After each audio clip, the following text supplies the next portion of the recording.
Marley Harvey for V-Cycling News, and this is a quick tech spot.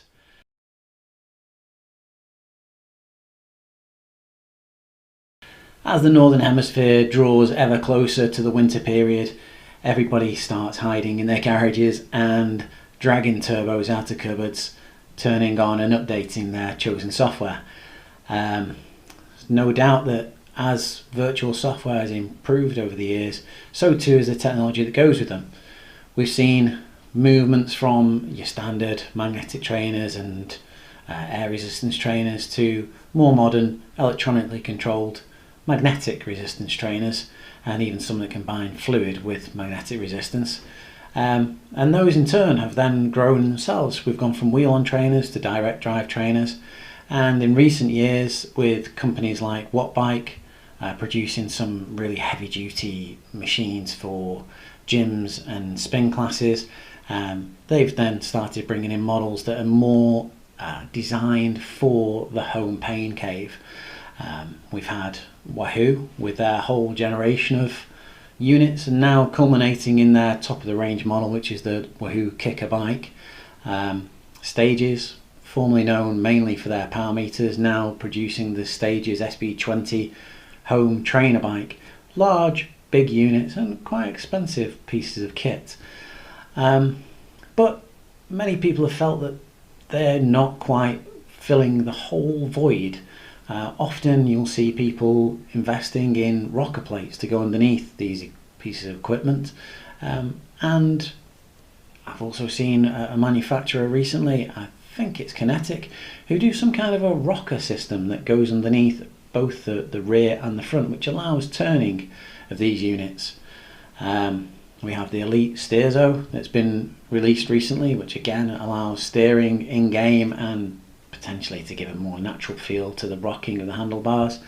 And with their new Elite Riser, it combines the up and down lifting motion that we'd previously associated only with the Wahoo Kicker, the Wahoo Climb, with the steering action of the Elite Steerzo. But what's piqued our interest recently and made us perhaps look at the options again is a new contender in the market with a product called Muoverti.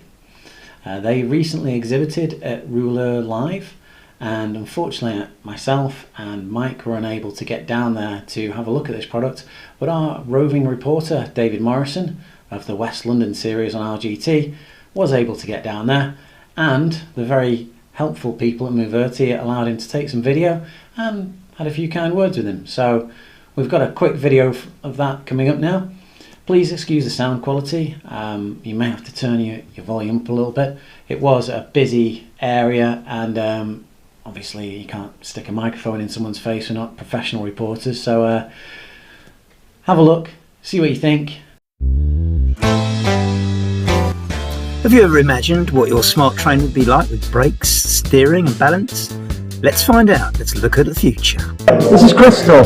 Hello. From Muoverti. Did I pronounce that correctly? Muoverti, yes, we keep on moving in Italian. Does it really? That's fantastic. And this bike does keep on moving because it does things that other static bikes don't do, doesn't it? Facts. So this is the first and only bike that actually feels like cycling, and that opens up a whole raft of new possibilities, but first and foremost it makes cycling a lot more natural when you're cycling indoors. So you can balance, steer, you can tilt at an angle, and then it also connects digitally to any digital environment. So that can be trading apps, but you can also ride freely in open digital environments. And that is the first. And when you put these two things together, what you really get is a really immersive indoor cycling experience. Because right now what happens, we typically exercise and sort of the lower body does the pedaling, and we're watching movies, Netflix or YouTube or something. And what you can see here is that when you are fully immersed, in a way the exercise element becomes secondary to the entertainment factor. And that is just a lot of fun. I'm looking forward to having a go on this. This is a view from behind, and hopefully you can see that there is a virtual landscape there. Presumably this will be compatible with most of the racing programs that we use, like Zwift and RGT and things like that. Yeah. Oh, fantastic! So I can run my races on this, can I? This, of course, we should emphasise as a prototype. I mean, is there a time scale for this coming onto the market, or is it still working? When it's ready, it's ready. Yeah. You know, hardware is hard, as they say. Yeah. So we're taking our time. So at this point, this is a pre-production prototype. We put it out there to get the feedback of the community. Okay. You know, you don't want to be too late with that. We've already done lots of tests with drivers coming to the labs and telling us things. Going really granular, you know, whether that's crank lengths or steering. Because fundamentally, it's engineered freedom. And that is somewhat subjective. You know? Yeah. So for some people, let's say the lateral motion feels a little bit too stiff, or some feels a little bit too soft. And so that's the type of feedback that you need. Whereabouts is Muoverti based? Is it Italian? So we're based in labs in Battersea in London. Nice. But there's a lot of contributors that come from Well, another great bike brand's come out of southwest London, and somewhere beginning with B is Brompton, of course. So if you can follow their successes, you've got something good going on, haven't you? Let's see where it takes us. Let's do that. Enjoy the ride.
Program them for any games. Typically, games use controls in a different way.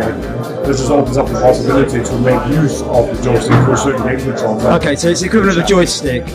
Yeah. Okay, I'm with you. So you'd need a keyboard on screen to use a joystick to type the letters. No, it does away with the keyboard. So that's the idea. Is that you don't need a keyboard while you're looking at it. No, but if you wanted to type a message, can you use the joystick to pinpoint the letters you want to You could, hypothetically. We haven't incorporated that. Okay, I'm with you. What we Yeah. have incorporated is you can actually talk to people live. Oh well, okay. So So if I, no you need and I for Discord ride, then. you exactly. So you're at home, I'm at home. We can talk to one another. Okay.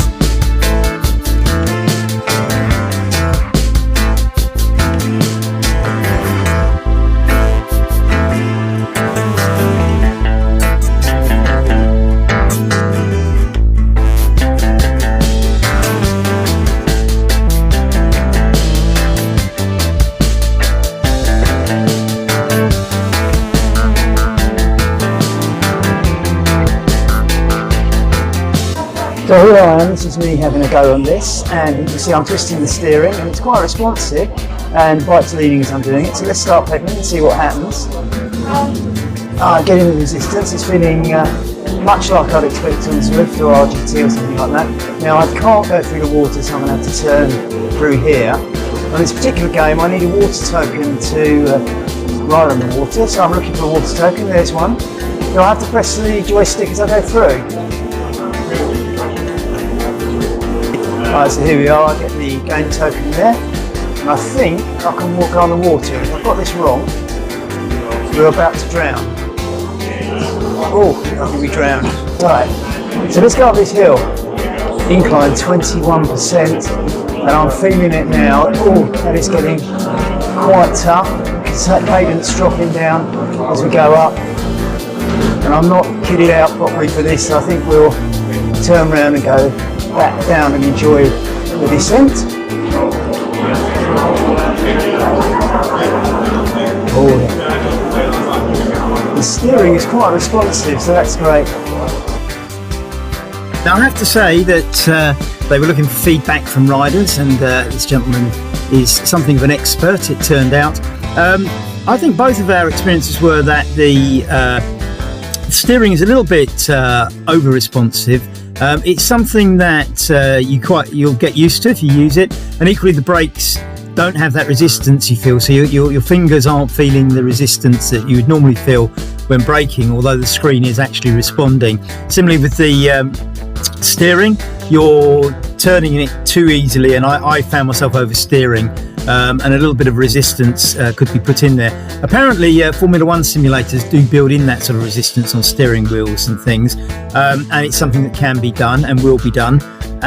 But even if that wasn't done, I wouldn't let that put me off using this, because it quite clearly functions as close to a bike as possible. Side winds and headwinds are probably the next thing on the agenda once this bike gets out on the market. This is really exciting and the possibilities are great. It will work with Zwift and RGT, even though this is a more of a game. It is absolutely fantastic.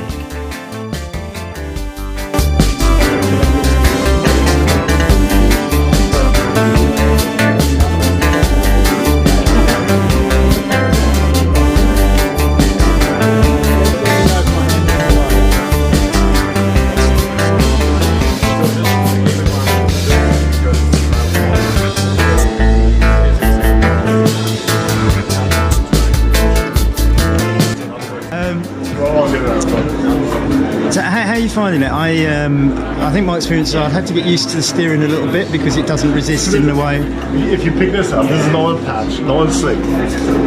So when you drop the oil slick behind you, then it slows down the guy. That's brilliant. Which is quite funny. But you can only carry one token at a time, so that's why if you use that, if you get another one, you can pick it up. It's like a rocket on fire at top. Yeah, it's just novel to it's novel to steer on a screen. Yeah. Brilliant, isn't it? I know Zwift have got there, or Elite have got their steering. How do you find the steering? Yeah, it's not quite natural, but it's pretty good. I think the graphics maybe are the thing that put you off. I think my instinct was I was oversteering because you don't get the resistance of the tyre moving on the road. Right. So I was oversteering. I think you'd get very quickly used to it. I mean, I don't think it's a big issue, but I noticed I was oversteering. About having lab riders come to and tell us what they think. Because it's really about the stiffness. The steering. Well, I kept missing the prizes because I was oversteer. You know, I was over pushing the thing. I mean, I wouldn't. That wouldn't be a problem. I just think you get used to that sort of thing, don't you?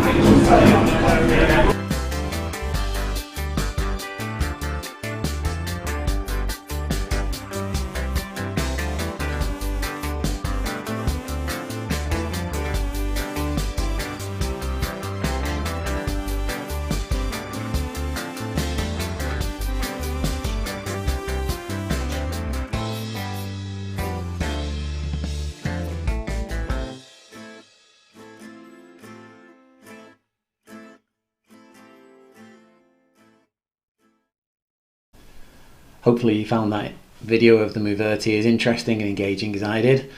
We'd really love to hear your views on this product, whether you think it's going to be the next big thing, whether you think it's going to flop. It is interesting that it seems to have garnered quite a lot of attention recently.